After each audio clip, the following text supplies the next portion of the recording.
Assalamu alaikum and good day to all our viewers. You're watching Witness and I'm your host Quatrina Hussain. We bring you today's program from the historic district of Umerkot in Sindh. Umerkot, of course, is in the news these days for the floods that have ravaged more than half of this district, which borders Badin as well as Mirpurkhas. Now, one of the reasons why we particularly wanted to begin the program here today is that Umerkot has more than just a name for the sake of simply being a place that has been flood ravaged. Right now, we are here on location at the historic Umerkot Fort. And this fort was built in the 11th century.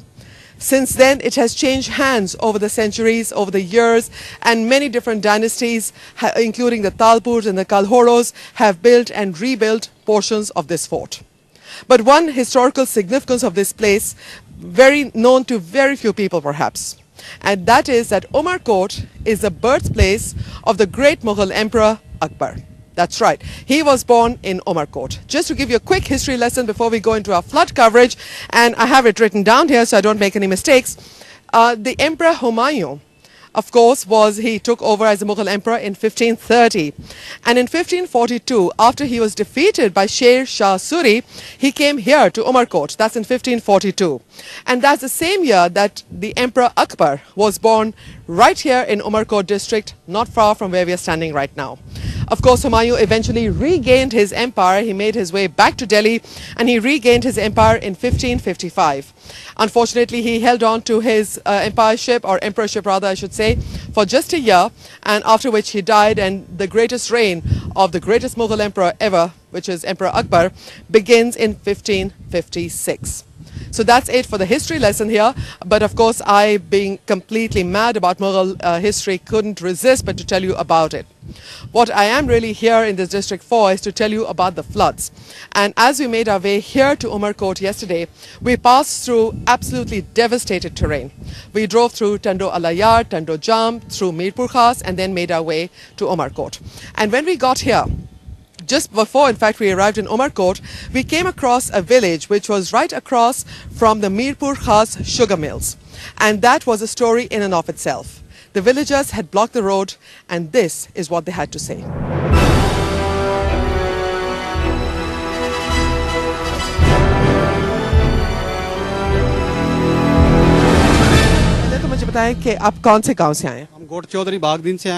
Let me just tell you what's happening over here. There's a protest going on. The road has been blocked. This is the road from Mirpurkhas to Umerkot. The people here are from two villages, two goats. And they're telling me that the water has been deliberately diverted from the sugar mill to protect the sugar mill, and it has flowed into their village.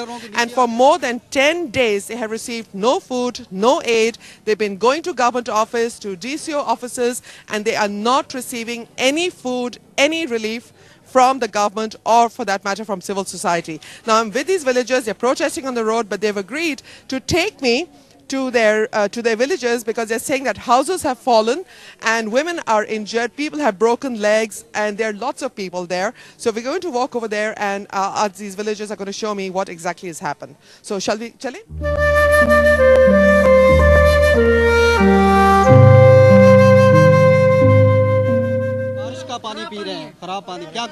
Oh my God. Okay, look at the water here. This water it's salty. I'm going to taste it now. It's not fit for consumption.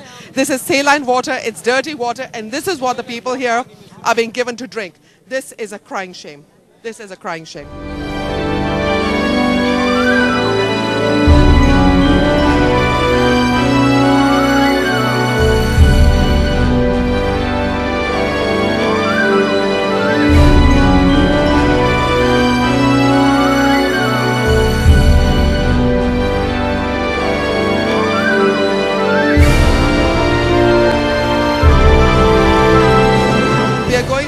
Go to the village and try and see exactly what the damage is. So, आप रास्ता खोलना चाहते हो या नहीं खोलोगे आज? जब तक कोई हमारा मुतालबा नहीं होगा, जब तक इन लोगों को मदद नहीं मिलती, हम रास्ता नहीं खोलेंगे. Okay, they're saying that they're not going to open the road, even if the police come and threaten them because they're being threatened. They said we'll beat you up if you don't leave. But Yeah, we're not. They think the police is being brutal here. So we've promised that we're going to stay, and we're going to stay, and something has to be done. You know, people are desperate over here, and they've been now being reduced to having to do this kind of thing, to block roads and to threaten action. They're wonderful people. How can I even begin to explain this to you? They're desperate and wonderful people, and they really shouldn't have to be suffering like this. They should be getting the help they need.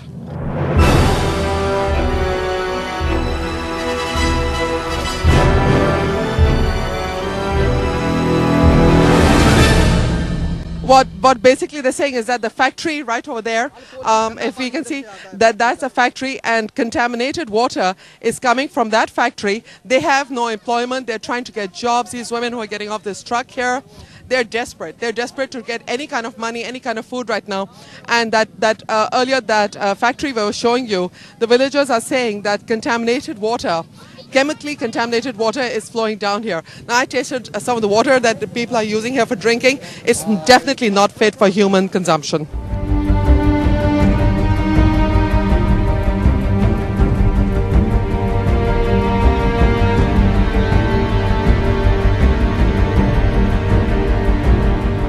Continues to be the tragedy of what we see all over Sindh right now. To protect the sugar mills, the water has been breached and pumped out, flooding into the areas of these villages. And these are poor villagers, and they don't have livestock or farming. They're telling me that they are employees here. A couple of them have small shops. They get employment, daily wages, and that's how they've been surviving.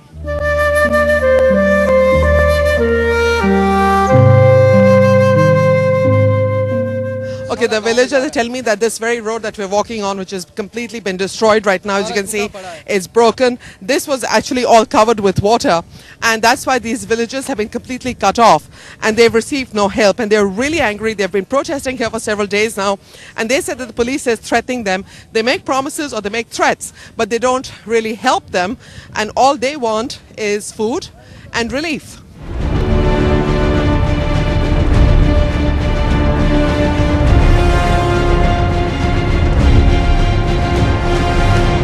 I'm here at the place where the villagers say the road has deliberately been breached for the water to come away from the sugar mills into their villages, which is across the road from here. So the mills are back here, and I can definitely see the flow of water. If you can just take a look, I mean, you can see right here that the water is flowing pretty fast. And ye kitna gehra hai? Okay, so it's like a foot here, and it's okay. I'm here. Mujhe lakdi denge, Baba? Okay, I'm going to use this stick to show how deep it is. Actually, it is definitely deep. I'm just stepping down here. The velocity of the water is definitely very fast. And there's sheer rock here. You can see the road has actually been broken here. This is part of the broken road. This is a deliberate breach. This is not rain damage. And this is totally unfair.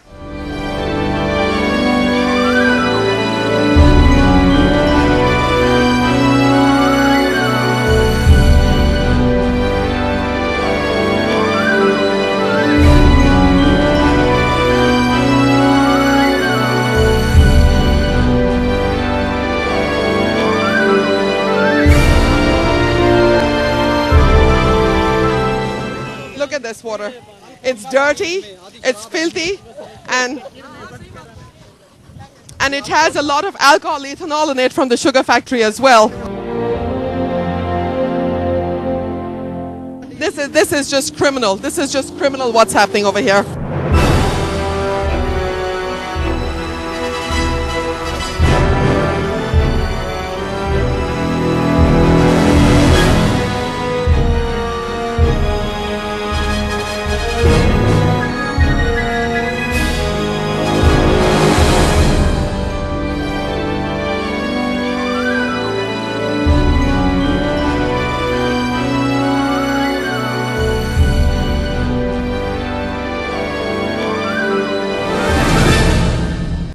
made our way into the village itself that was affected, and these are, of course, the former homes of the people who are protesting on the road outside, who've blocked the Mirpurkhas Umerkot road.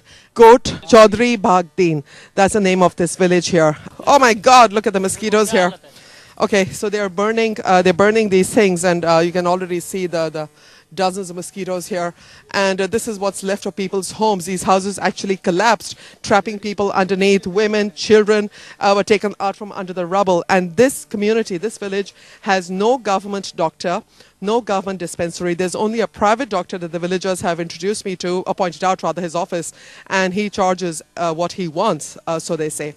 And that's certainly not enough for a very large community. This is not a small community here, and it is absolute devastation. And as much light as we have, we're going to try and keep making our way through this village and talk. I want to talk to some of the women.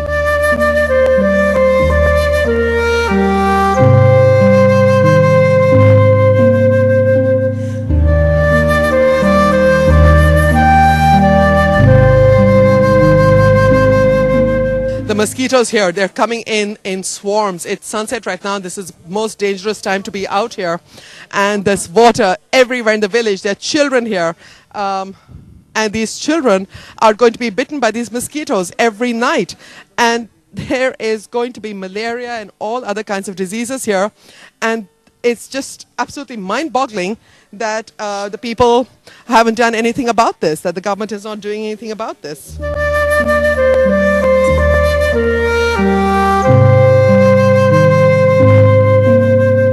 हमारे तक कुछ नहीं पहुंचता है. This is very depressing. The people in these two villages are telling me that they are not receiving aid because they believe that they are Punjabis, and they are actually told, go ask Nawab Sharif of the PMLN. You all are PMLN supporters. Go ask him for aid. Punjabi होने के नाते पे हम लोगों को तो बिल्कुल नहीं दे रहे. उल्टा बोलते तुम तो नवाज शरीफ के आदमी हो, मुस्लिम लीग नून के आदमी हो, भाई तुमको क्यों दे? नवाज शरीफ आएगा फिर देगा, नहीं तो जाओ बैठे रहो. He just said that Nawaz Sharif is here in Sindh, so why isn't he coming and giving you aid? And I am being eaten alive by mosquitoes as well as is everybody here, so I can't really complain. I won't complain. But it is absolutely shameful. It is absolutely shameful that the people here are being treated like this.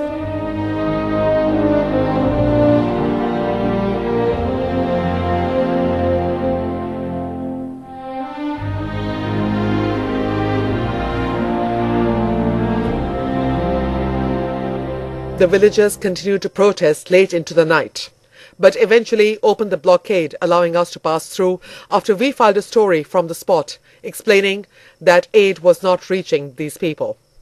2 days later, we passed by this spot again. We saw that the breach had been blocked and the water had been drained, but the damage to the road looked irreparable.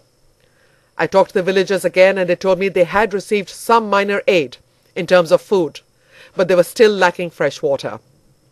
The road was still blocked to traffic because this time a truck was stranded in that breach and a tractor was unsuccessfully trying to haul it out.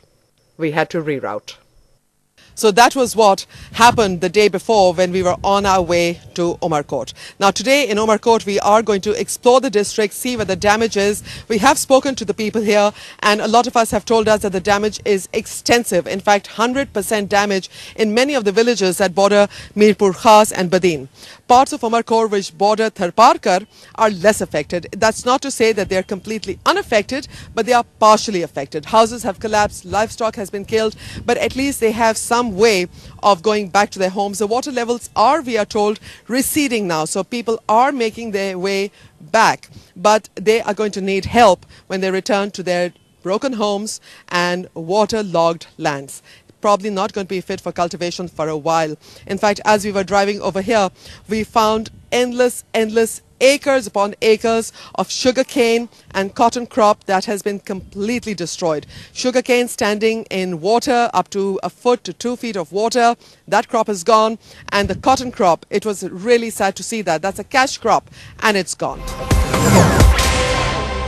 And with me now is Nawab Yousuf Talpur, who's a member of the National Assembly representing the district of Umerkot. And Nawab Yousuf Talpur, of course, has been here in Umerkot throughout this entire flood situation, and we want him to tell us exactly what his district went through. Now, of course, one of the interesting parts about Umerkot is that it did not get picked up very quickly in the media. And a lot of people didn't even realize how badly affected Umerkot was. Nawab Talpur, thank you so much for joining us and give us an idea. Tell us what's been happening in your district. In my district, Umerkot,